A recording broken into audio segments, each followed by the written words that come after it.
Hello students, today we will continue our chapter number 11 of history. The chapter name is Rise of Indian Nationalism. आज का हमारा topic रहेगा start of organized nationalism.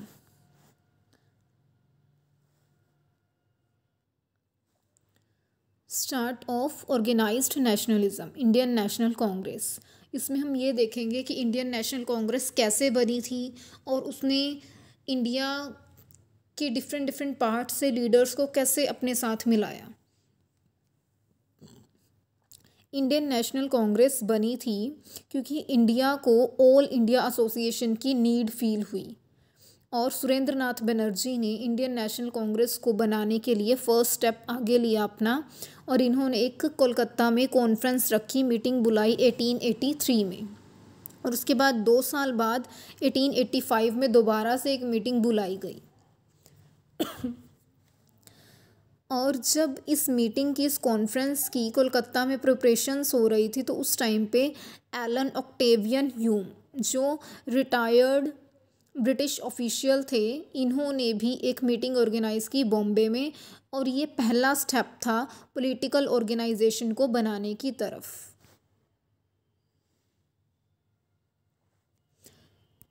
अब ये जो political organisation बनी थी, इसी को ही कांग्रेस बोला जाता था. इनका मेन एम था अपनी डिमांड्स को कम्युनिकेट करना गवर्नमेंट के सामने. अब गवर्नमेंट के सामने अपनी डिमांड्स को वो इसलिए कम्युनिकेट करवाना चाहते थे क्योंकि वो जानते थे इंडिया की जो डिमांड्स हैं, इंडियन डिमांड्स और ग्रावेंसेस, और उनको क्या प्रॉब्लम्स फेस करनी पड़ रही हैं, इंडियन लीडर्स इनको अच्छे से जानते थे, और वो चाहते थे कि गवर्नमेंट को भी इनके बारे में पता लगे. और ये जो ऑर्गेनाइजेशन बनी थी, ये गवर्नमेंट के ही सुपरविज़न के अंडर काम करती थी. अब A.O. ह्यूम ने जो मीटिंग बुलाई थी उसने बॉम्बे में, वो चली थी 28 से 30 दिसंबर तक 1885 में, और ये मीटिंग हेल्ड की गई थी गोकुलदास तेजपाल संस्कृत कॉलेज में. इस मीटिंग को 72 डेलीगेट्स ने अटेंड किया था ऑल ओवर द इंडिया से. और वो लीडर्स कौन कौन से थे, उनके नेम दिए हुए हैं आपको. W.C. बनर्जी से लेके यहाँ तक आपको रहमतुल्ला सयानी तक आपको इन सभी लीडर्स के नेम दिए हुए हैं. दादा भाई नौरोजी, बद्रुद्दीन तैयबजी, एस सुब्रमण्य अय्यर, ढींसा वाचा, ये सब लीडर्स हैं जिन्होंने पार्टिसिपेट किया था इसमें, और इन सब लीडर्स ने मिल के इंडियन नेशनल कांग्रेस को बनाया था. अब ये जो कांग्रेस थी, इसने अपने सेशन साल में एक बार करने शुरू कर दिए. एक साल में एक सेशन इनका होता ही था, जिसमें डिफरेंट पार्ट्स ऑफ इंडिया से लीडर्स इस कॉन्फ्रेंस को, इस सेशन को अटेंड करते थे और अपने विचार वो सामने रखते थे, आपस में डिस्कशन करते थे वो लोग. स्टार्टिंग में तो हमें इस ऑर्गेनाइजेशन में ब्रिटिशर्स का भी इन्वॉल्वमेंट देखने को मिलता था. इस जो कांग्रेस थी, ये नेशनल कांग्रेस, इंडियन नेशनल कांग्रेस, इसके एम्स क्या थे? To create a plan for demanding concessions from the British government. ये ब्रिटिश गवर्नमेंट से कंसेशंस की डिमांड करते थे कि इनको छूट मिले, जैसे इनसे टैक्स वगैरह ज़्यादा लिया जाता था, तो इनकी डिमांड्स रहती थी कि इनको ज़्यादा से ज़्यादा छूट मिले टैक्स में. और ये इंडिया के जो लीडर्स हैं उनको इकट्ठा करते थे इस सेशन में और प्रॉब्लम्स को डिस्कस करते थे, जैसे कि मैंने आपको बताया. अब ये जो इंडियन नेशनल कांग्रेस थी, इसके बनने के बाद 2 तरह के जो हमें फेसेस हैं वो देखने को मिले. एक तो था मॉडरेट फेस और एक था रेडिकल फेस. अब जो लीडर्स थे ना, वो 2 ग्रुप्स में बट गए थे. एक तो थे मॉडरेट्स और एक थे रेडिकल्स. अब इन दोनों का मोटिव तो एक ही था कि जो ब्रिटिशर्स हैं उनके खिलाफ अपनी वो जो कुछ भी इंडियंस के खिलाफ कर रहे हैं उसके अगेंस्ट आवाज़ उठाना और अपनी डिमांड्स को पूरा करवाना. दोनों लीडर्स का काम तो एक ही था, मॉडरेट्स का भी और रेडिकल्स का भी, लेकिन इनको अलग अलग नाम दिए गए मॉडरेट्स और रेडिकल्स का, इनके काम करने के तरीके के बेस पर. इन दोनों का ही काम करने का तरीका अलग अलग था. वो कैसे था वो अब हम पढ़ेंगे. जो मॉडरेट फेज था, जो मॉडरेट आइडियोलॉजी के लोग थे, वो हमें देखने को मिले इंडियन नेशनल कांग्रेस में 1885 से 1905 के बीच में. ये जो लीडर्स थे मॉडरेट आइडियोलॉजी वाले, वो थे सुरेंद्र नाथ बनर्जी, दादा भाई नौरोजी, जी सुब्रमण्य अय्यर और Firoz Shah Mehta, M J. Ranade, Badruddin Tyabji, Ramesh Chandra Dutta and G K. Gokhale. ये सभी लीडर्स थे। ये सभी अपने फंक्शंस में मॉडरेट थे, मतलब मॉडरेट आइडियोलॉजी को अडॉप्ट करके ये लोग फंक्शन करते थे।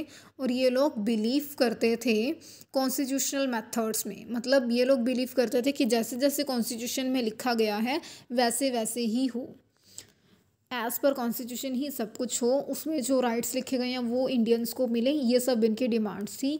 ये इस चीज़ की डिमांड नहीं कर रहे थे कि ब्रिटिशर्स से इंडिया को इंडिपेंडेंट करवाया जाए, बस ये चाहते थे कि इंडिया को यूनाइटेड किया जा सके, पूरे इंडिया में नेशनलिज्म की फीलिंग आए और एज़ पर कॉन्स्टिट्यूशन जो इनके राइट्स बनते हैं वो इनको मिले। मॉडरेट्स वेस्टर्न एजुकेशन से बहुत ज़्यादा प्रभावित थे, इन्फ्लुएंस थे, और ये सेल्फ गवर्नमेंट के बारे में नहीं सोचते थे। ये ऐसा नहीं सोचते थे कि हमारी अपनी खुद की गवर्नमेंट हो। इनका बस मेन एम यही था कि यूनिटी को इंक्रीज़ किया जाए इंडियंस में और पॉलिटिक्स के बारे में उनको अवेयर करवाया जा सके।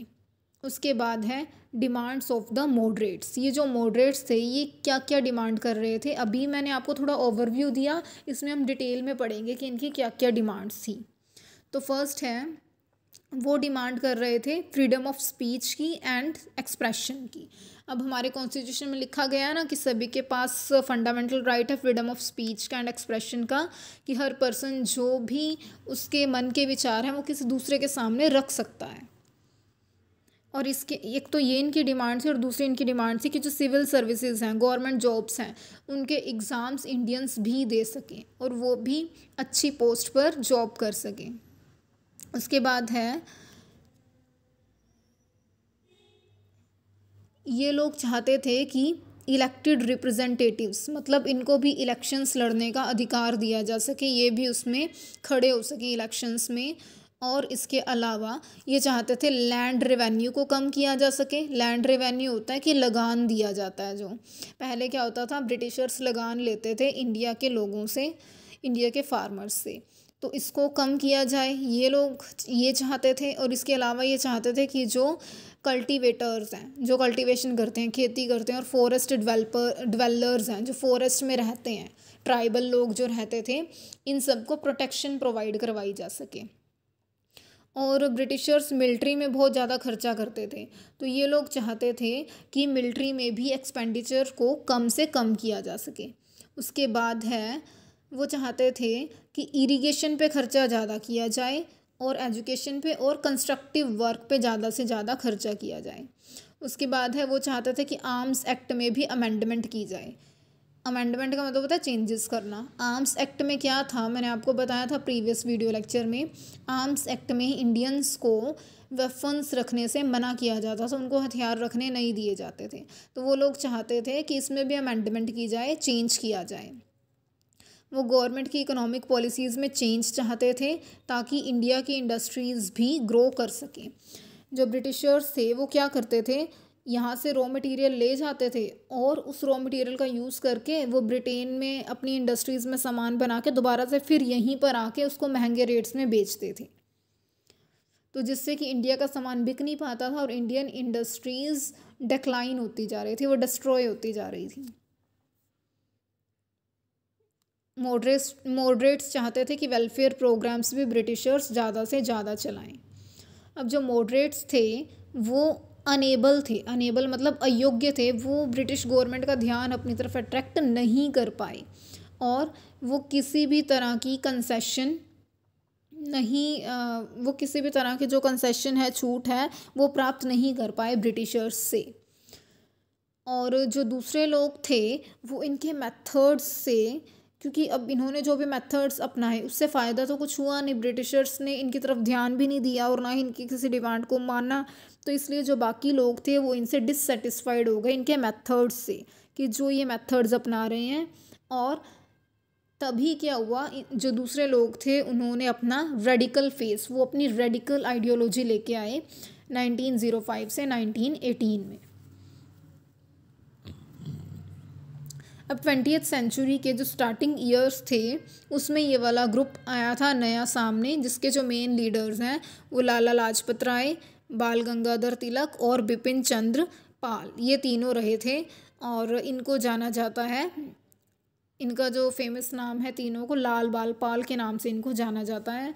और ये लोग क्या करते थे, मॉडरेट्स की निंदा करते थे। ये कहते थे कि इन्होंने तो पॉलिटिक्स ऑफ प्रेयर, मतलब ये तो रिक्वेस्ट कर रहे हैं एक तरीके से, ऐसे कुछ नहीं मिलने वाला। इन्होंने कहा कि हमें बोल्ड मेथड्स का यूज़ करना चाहिए, जैसे स्ट्राइक, बॉयकाट, डेमोन्स्ट्रेशन। बॉयकाट का मतलब होता है कि त्याग देना ब्रिटिशर्स की चीज़ों को, और डेमोन्स्ट्रेशन मतलब जैसे प्रदर्शन वगैरह करना, हमें ऐसी चीज़ों का यूज़ करना चाहिए, इन मेथड्स का यूज़ करना चाहिए और लोगों में अवेयरनेस लेके आनी चाहिए, तभी हम पॉलिटिकल गोल्स को अचीव कर पाएंगे, इनका ये मानना था।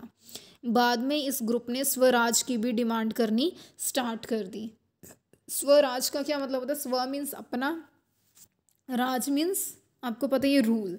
तो ये लोग ऐसी डिमांड कर रहे थे कि ब्रिटिशर्स से खुद को छुड़वाया जा सके और अपना राज किया जा सके, ये भी इनकी डिमांड थी।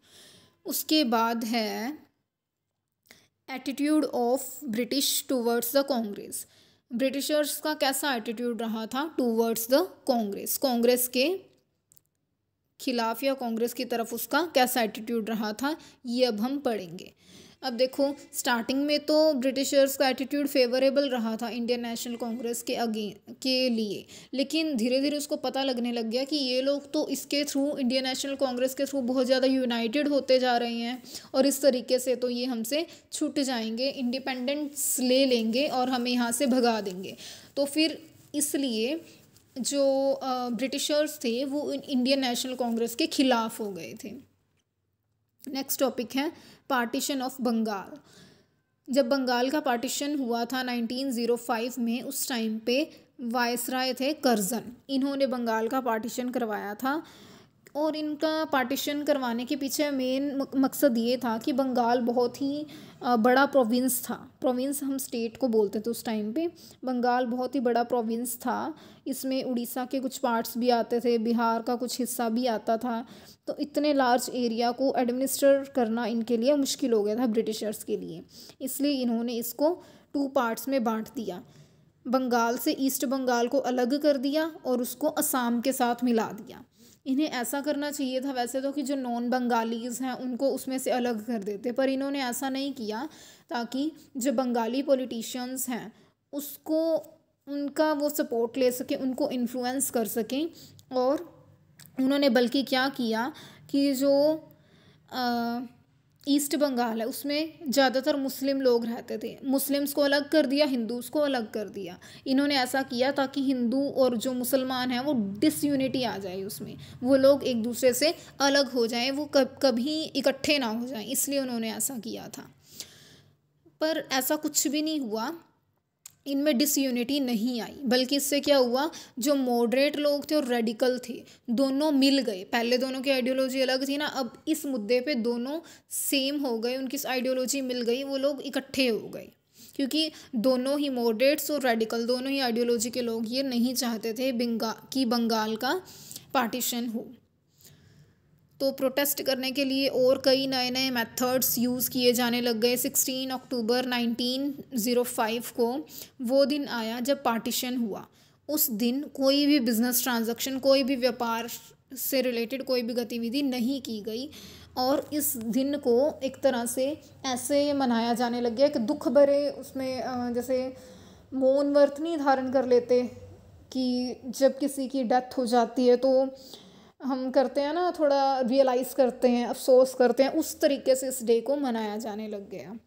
उसके बाद है बॉयकॉट एंड स्वदेशी मूवमेंट। अब बॉयकॉट और स्वदेशी मूवमेंट आई, इसमें क्या था, बॉयकॉट का मतलब होता है त्याग देना। इस मेथड के अंडर लोगों को बोला गया कि ब्रिटेन का बना हुआ सारे का सारा सामान त्याग दिया जाए। ब्रिटिशर्स ने इंडिया को डंपिंग ग्राउंड बनाया हुआ था कि वहाँ जो नई सामान बिकता ब्रिटेन में उसको लाके यहाँ पर वो फेंक देते थे, यहाँ के लोगों पे थोप देते थे। उन्होंने इंडिया को डंपिंग ग्राउंड बनाया हुआ था। तो इन लोगों ने, अब रेडिकल्स और मॉडरेट्स ने क्या किया, डंपिंग ग्राउंड का जो स्टेटस है इसको दूर भगाने का, मूव अवे करने का काम किया। तो ये जो मूवमेंट है ये ऑल ओवर द इंडिया फैलने लगी और लोगों ने ब्रिटेन की बनी हुई चीज़ों को यूज़ करने से मना कर दिया और उनको जलाना शुरू कर दिया। उनके जो पब्लिक ऑफिसेज वगैरह थे ब्रिटिशर्स के, उनको जला दिया गया, उनके पब्लिक प्रॉपर्टी को जला दिया गया। वुमेन और स्टूडेंट्स जो थे उन्होंने भी इस मूवमेंट में पार्टिसिपेट किया था बढ़ चढ़ कर, ग्रेट एंथोसिज्म के साथ। और स्टार्टिंग में ये जो बॉयकॉट मूवमेंट थी ये धीरे धीरे करके एंड तक स्वदेशी मूवमेंट में चेंज हो गई। अब स्वदेशी का क्या मतलब होता है, स्व प्लस देशी। स्व मतलब अपना, देशी मतलब अपने देश की चीज़। तो इसमें क्या था, बॉयकॉट में तो उन्होंने त्याग दिया ब्रिटिशर्स की चीज़ों को। अब सब देशी में क्या था कि उन्होंने अपने इंडिया की चीज़ों को अडॉप्ट करना शुरू कर दिया। अब इसमें क्या था कि स्वदेशी मूवमेंट जो है इसने इनकरेज किया सेल्फ हेल्प के आइडियाज़ को, कि कैसे हम खुद की हेल्प कर सकते हैं। और स्वदेशी इंटरप्राइज फैक्ट्री इंडस्ट्री बिजनेस को बोला जाता है, अपने बिजनेस शुरू करने के लिए बोला गया लोगों को। नेशनल एजुकेशन, पहले जैसे वेस्टर्न एजुकेशन थी ना इंडिया में, अब नेशनल एजुकेशन की तरफ बढ़ावा देने को कहा गया लोगों को, और इंडियन लैंग्वेजेस को यूज़ करने के लिए बोला गया। उसके बाद है सूरत स्प्लिट। सूरत भी एक जगह का नाम है, एरिया का नाम है।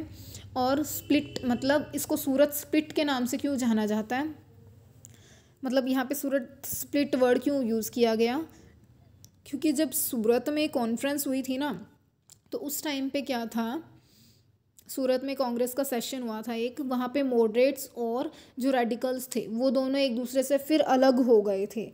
अलग कैसे, मतलब गोल तो उनका सेम था लेकिन उस काम को करने के तरीके दोनों के अलग हो गए, आइडियोलॉजी फिर अलग हो गई।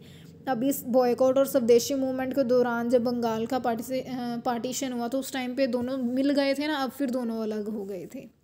एक्सट्रीमिस्ट भी रेडिकल्स को बोला गया। तो यहाँ पे भी क्या हुआ, एक दोनों में डिफरेंस आ गया रेडिकल्स और मॉडरेट्स के बीच में। तो अब सेशन के बाद क्या हुआ, दोनों ने ही अलग अलग आइडियोलॉजी से काम करना शुरू कर दिया दोबारा से। जो मॉडरेट्स हैं उन्होंने कांग्रेस के अंदर रह के काम करना शुरू किया, और जो रेडिकल्स हैं उन्होंने कांग्रेस से बाहर निकल के काम करना शुरू कर दिया, क्योंकि कांग्रेस में रह के वो स्ट्राइक्स वगैरह नहीं कर पाते थे, उनको अलाउ नहीं था, पर गोल दोनों का सेम था। यहाँ पे 1907 में वो दोनों अलग हुए और दोबारा से फिर वो इकट्ठे हो गए 1916 में, जब लखनऊ में कांग्रेस का दोबारा से फिर सेशन हुआ। अब हमारा 1.5 पेज रह गया है जिसमें हम करेंगे इंडियन काउंसिल्स एक्ट ऑफ 1909, और उसके बाद हम कुछ रेवोल्यूशनरीज के बारे में पढ़ेंगे कि कैसे उन्होंने वायलेंट नेशनलिज्म को स्टार्ट किया। आज के लिए इतना ही इनफ है। Thank you.